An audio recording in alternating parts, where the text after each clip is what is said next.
Bem, irmãos, boa noite, graça, paz da parte do Senhor a todos nós que aqui nos encontramos nesta noite para essa reunião de estudo e também de meditação da palavra do Senhor.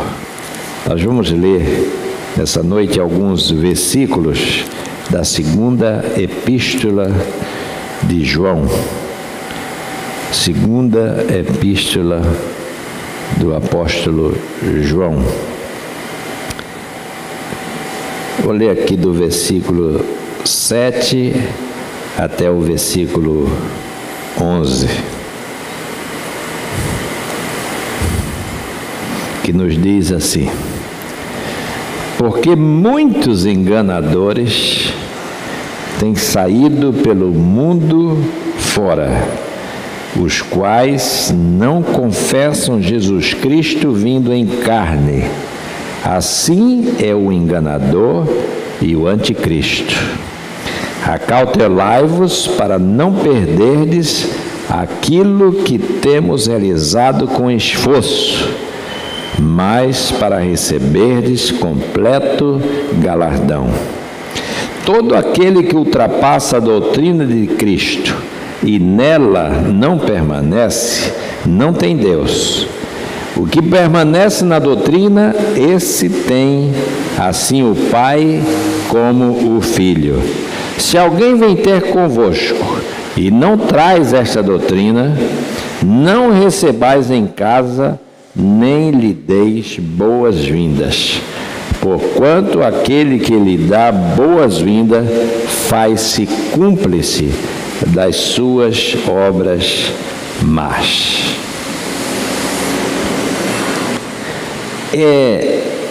Essa carta, como também a terceira, essa carta tem 13 versículos, a terceira tem 15, mas são os menores textos, os menores documentos do Novo Testamento, da Bíblia de um modo geral, mas do Novo Testamento, é essa segunda epístola, a terceira epístola também.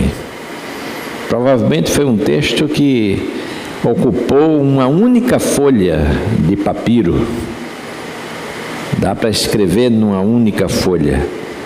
E o assunto aqui partilhado é a questão da hospitalidade dos viajantes, daqueles que saíam itinerantes pregando o Evangelho, sendo recebidos numa cidade ou noutra.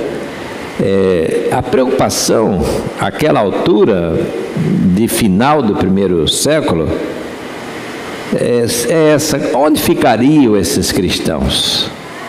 Onde pousariam essas pessoas em viagem, indo de um lugar para outro, né? Quando chegasse numa cidade, seja em uma viagem missionária, ou seja, uma viagem de negócio, como é que esses cristãos fariam? Por outro lado, havia também a preocupação de quem oferecia a hospitalidade. Porque, de fato, em princípio, não sabe ou não sabia quem estava hospedando. Quem é essa pessoa que está chegando? Será que, de fato, ela é quem ela diz que é? Será que, de fato, está dizendo que é um missionário? Será que, de fato, é um missionário mesmo? Ou será que eu vou estar abrindo minha casa e hospedando um charlatão, um falso profeta com falsas credenciais? Porque esse problema é um problema que não é de hoje, isso é um problema antigo. Sempre teve pessoas assim, pessoas desonestas, pessoas charlatãs. Então, havia o perigo também para aquele que hospedava, de estar abrindo sua casa, de receber alguém de ceder sua comida gratuitamente, porque era um visitante, era um obreiro, era alguém que estava vindo, em princípio, falar da parte de Deus, né? Por isso que o autor, que se chama aqui de o presbítero, veja que ele começa dizendo o presbítero, a senhora eleita, ele se apresenta dessa forma, tanto na segunda como na terceira carta.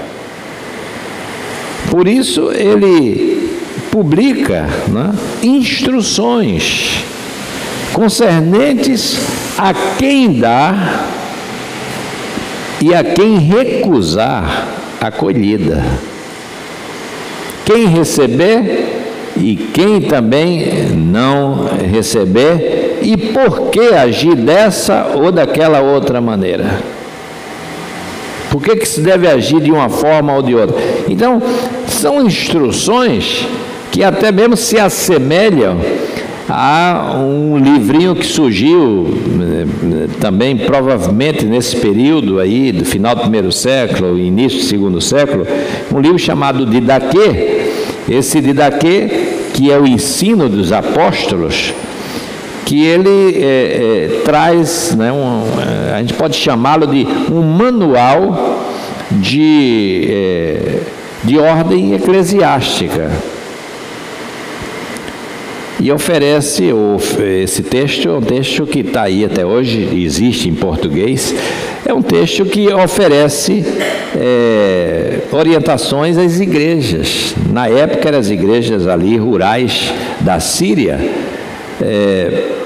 dizendo como agir, como fazer com os visitantes, como receber ou não receber, como identificar um profeta de um falso profeta. Por exemplo, o Didaquê diz assim: se chegar uma pessoa na sua casa e se ele for profeta de Deus, ele vai ficar no máximo 2 dias e vai embora. Mas se ele quiser ficar mais de 2 dias, 3, 4 dias, é falso profeta. Ou seja, está se aproveitando da hospitalidade, porque quem passa pregando, vai, prega, fica um sábado, hoje a gente diria assim, fica um sábado e um domingo, segunda-feira, pé na estrada, vamos embora, que todo mundo tem que trabalhar, tem que agir a vida, mas tinha daqueles que viajavam e queria ficar lá, ficar a semana. E aí o dia daqueles assim, ó, isso é um falso profeta. Porque o profeta não vai ficar atrapalhando a vida das pessoas assim, não. Ele vai vir para a pregação, se fosse hoje, como nós diríamos, do sábado, no domingo, e domingo meia-noite, naquele tempo não dá para fazer isso, né? Mas segunda-feira de manhã, rua, vamos embora. Vamos partir para outra jornada, para outro lugar, para outra cidade, para entregar essa mensagem. Então, o Didaquê traz essas instruções, regras, normas, de como receber, de como também identificar, de como saber, né? Para distinguir o verdadeiro do falso, baseado nessas atitudes, baseado na doutrina, também observar, esses manuais diziam isso, observe se a pessoa tem uma base, um fundamento doutrinário bom, pergunte os motivos da sua viagem, por que é que está fazendo essa viagem, a sua atitude, veja como é que ele age em relação a dinheiro, se fica o tempo todo falando de dinheiro e tal, das ofertas das igrejas.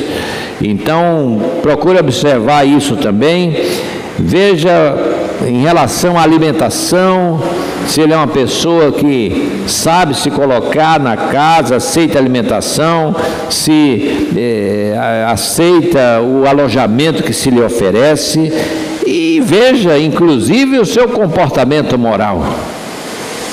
O Didaquê traz todas essas orientações.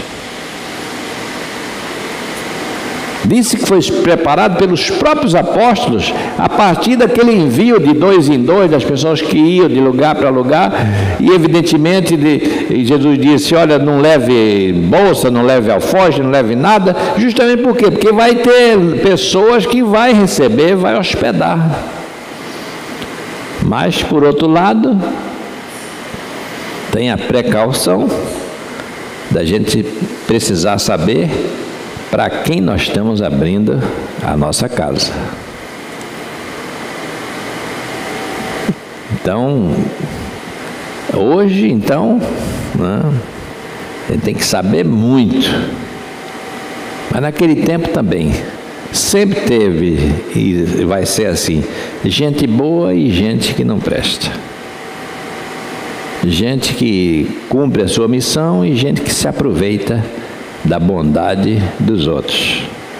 Eu tenho um colega pastor que ele era todo assim, está aí ele ainda, está no ministério, todo hospitaleiro e tal, e a mulher às vezes dizia, não bota dentro de casa, não, mas chegou aí esse irmão e veio de longe e vamos deixar ele dormir aí e tal, e botava as pessoas dentro de casa. E botou uma certa pessoa assim dentro de casa. Eu sei que num desses dias, quando ele foi ver, o camarada foi no guarda-roupa dele, fez a limpa, levou todas as roupas, todos os ternos, tudo que ele tinha. Quando ele abriu, ele disse, Bernardino, só fiquei com a roupa do corpo. O camarada levou tudo do meu guarda-roupa, levou todas as minhas roupas, até minhas gravatas, tudo. Entende? É isso. A gente com aquela coisa de chega, acolhe, recebe. E quem que nós estamos recebendo? E chegou como quem? Chegou como um pregador, chegou como um evangelista, chegou como um missionário, entende? E a esposa dele falava assim para mim, eu falei para ele, pastor Bernardino, para ele não fazer isso, mas ele, acho que depois dessa ele aprendeu. Então assim, é esse cuidado que João está falando aqui nessa segunda carta. Veja que a partir desse versículo 7, ele vai falar, muitos enganadores têm saído por aí afora. Ele começou tratando, né, dessa carta. Veja que ele fala uma expressão assim, estou dirigindo essa carta à senhora eleita. Isso é uma forma de se referir aos eleitos. A senhora eleita, a gente entende aqui, a igreja de Deus, a igreja a qual ele está se dirigindo a ela. Então, é uma maneira de dizer, assim como ele chama a si próprio de presbítero. Então ele usa essa nomenclatura aqui. Então ele vai falar à igreja, ele vai falar a ela sobre o relacionamento da vida interna, de como deve proceder a comunidade local. Ele enfatiza os laços de amor que deve haver entre esses irmãos, ao mesmo tempo em que esses laços de amor não devem fazer com que a gente perca o foco de que nós temos que estar alertas, atentos contra o perigo que vem de fora, o perigo dos falsos mestres, do falso ensino. Então João pede que a igreja faça o quê? Ela guarde os mandamentos de Deus, especialmente os mandamentos do amor mútuo, porque esses mandamentos, eles fortalecem a igreja, faz a gente ficar forte, e a igreja fica firme diante das ameaças. seja ela externa ou interna. Então o objetivo dele é que a igreja esteja fortalecida na verdade, fortalecida no amor. Por quê? Para se preparar, porque muitos enganadores saíram mundo afora espalhando mentiras, espalhando doutrinas errôneas e se aproveitando da inocência e da simplicidade das pessoas. Ele vai dizer que ele ficou muito alegre. E ele ficou muito alegre por quê? Pelas notícias que ele recebeu.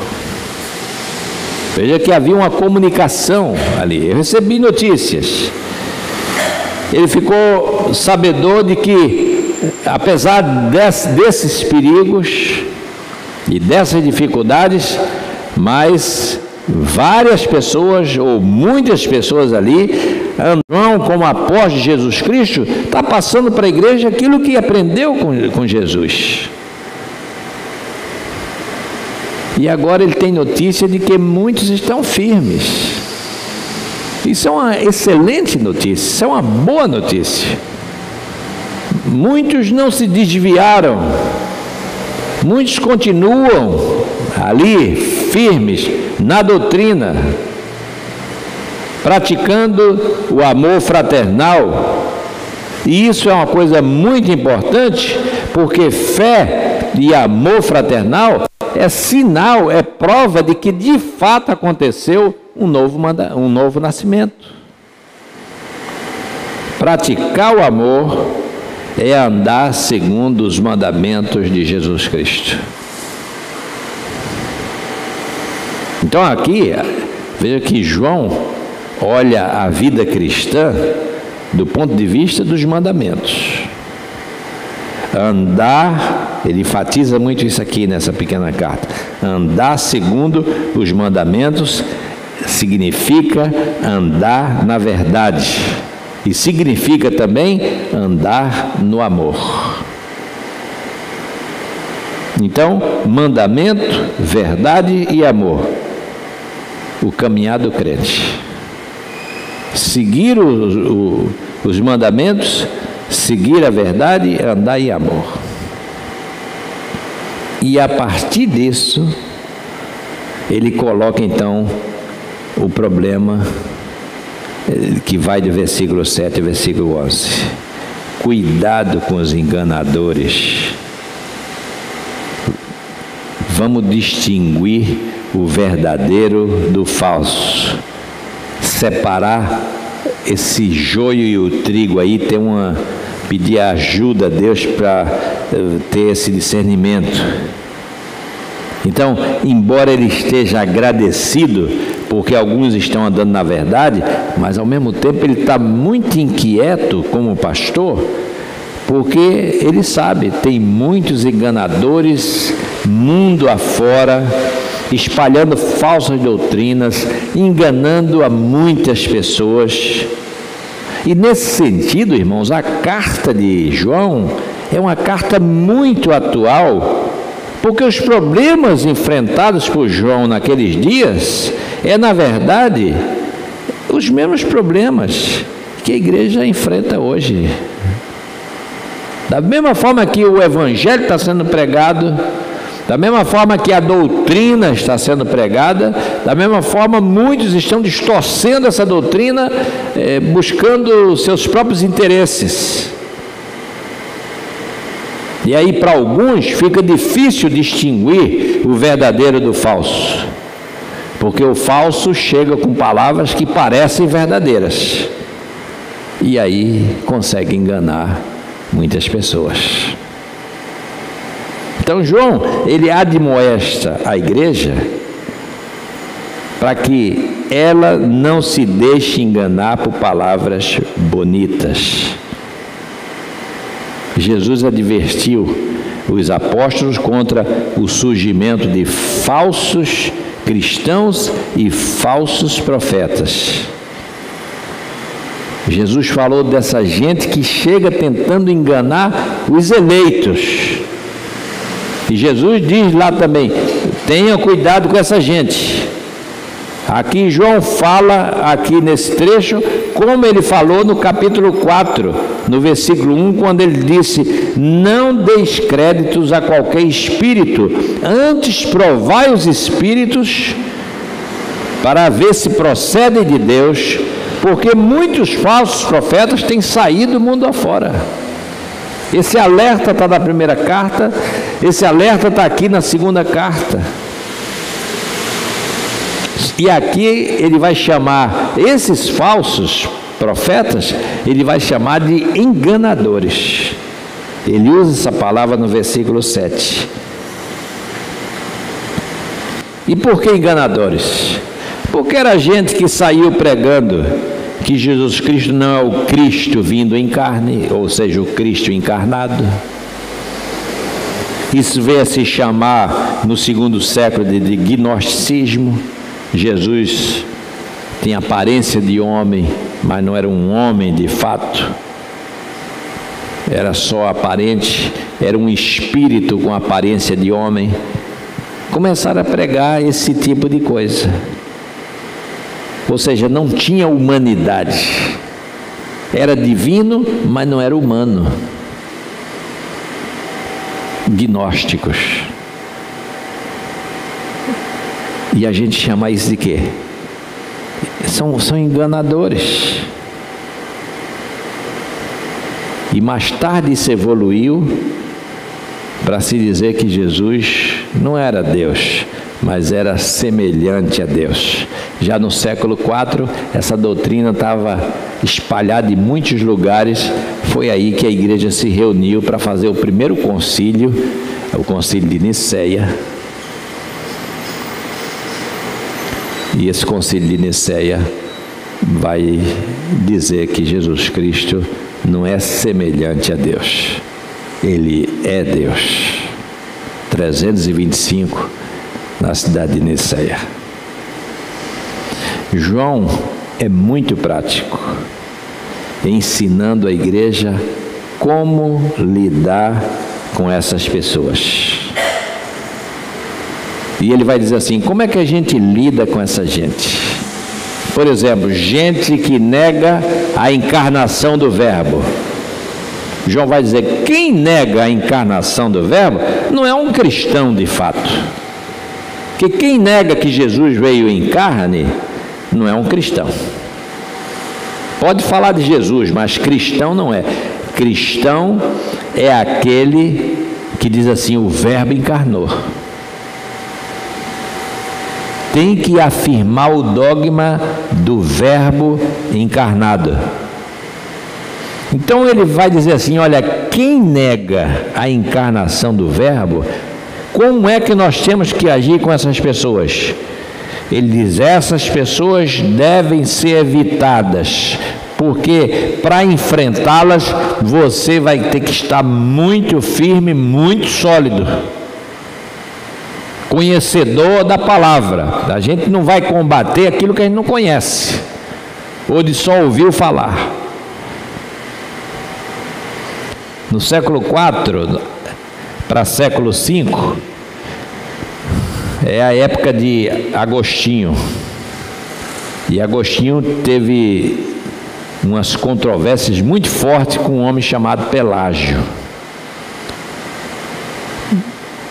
O pelagianismo é uma doutrina que não aceita só a graça, né? O pelagianismo diz que a gente tem que se esforçar e tal para conseguir aquilo que a gente quer, ou seja, há um esforço humano. E Agostinho é o teólogo da graça. Mas Agostinho, quando ele fala, né, quando ele fala desses debates com Pelágio, ele diz assim: olha, Pelágio não é um qualquer não, eu tenho que me preparar muito para enfrentar Pelágio. Então, quando ele ia ter um debate com Pelágio, ele ficava dias sem dormir, se preparando. O grande Agostinho é um dos pais, um dos doutores da igreja. Ele diz: mas Pelágio era é como se diz assim, um osso duro de roer. Que falam as coisas, mas tem lá os seus argumentos que, para refutar aquilo, tem que estar muito preparado. É nesse sentido que João está falando. Evite esses que negam a encarnação do Verbo. Porque senão, se você não estiver preparado para conversar com essas pessoas, até você vai ser enganado. Por isso ele usa essa palavra aqui no versículo 8: acautelai-vos, para não perderes aquilo que temos realizado com esforço.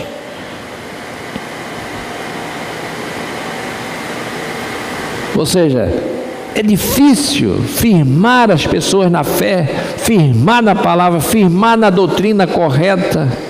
E aí chega uma pessoa e, em uma fala, em um discurso, em um sermão, aí joga aquilo tudo por terra. Aí João diz assim, fuja dessas pessoas. Não perca, nem relaxe, não perca a vigilância, para você não perder aquilo que se conseguiu com tanto esforço, que é a firmeza doutrinária. Porque se a gente se mantiver assim, a gente vai ter um completo galardão. Então essa advertência de João, irmãos, não é exagerada. Ela está mostrando aqui que isso é uma questão de extrema gravidade. Porque todo aquele que transgride a doutrina e não permanece nela, ele diz assim, essa pessoa não tem Deus, na verdade não tem parte com Deus. Permanecer na doutrina é ter o Pai, o Filho e o Espírito Santo. A gente não pode ultrapassar aquilo que foi escrito para a nossa salvação. Paulo fala isso aos Coríntios também, na primeira carta, no capítulo 4. Nós temos um alicerce. E qual é o nosso alicerce?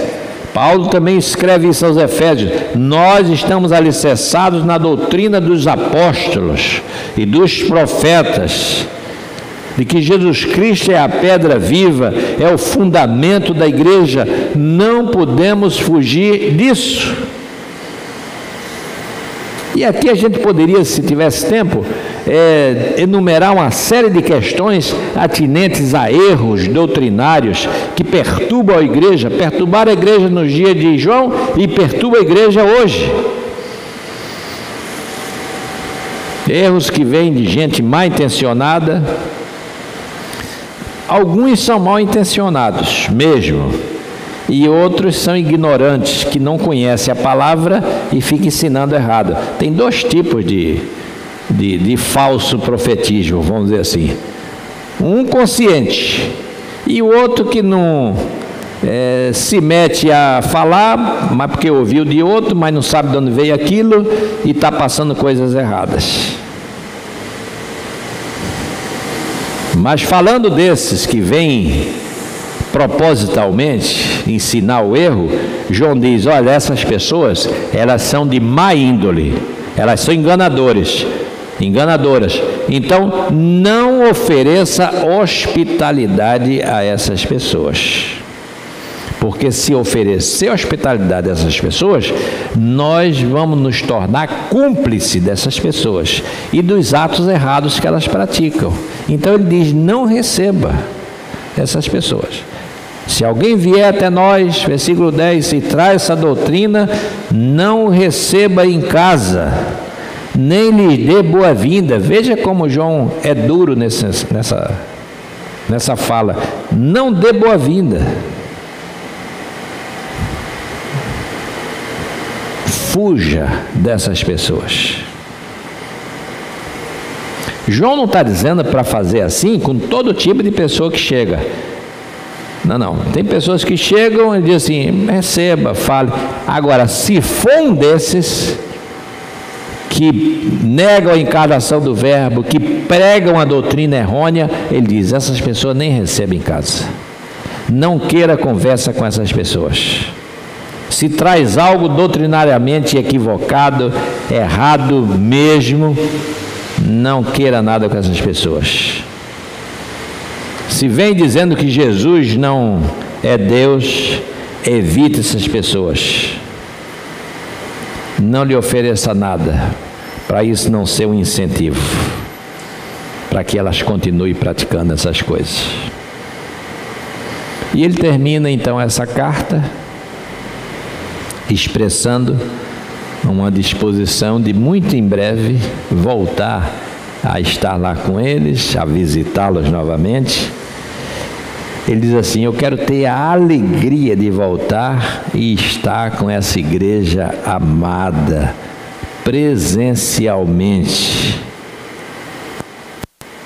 para enfatizar novamente a doutrina, o ensino, para ver como os irmãos estão crescendo nessa palavra, para enfatizar a necessidade do amor a Deus e a correta doutrina acerca da pessoa de Cristo.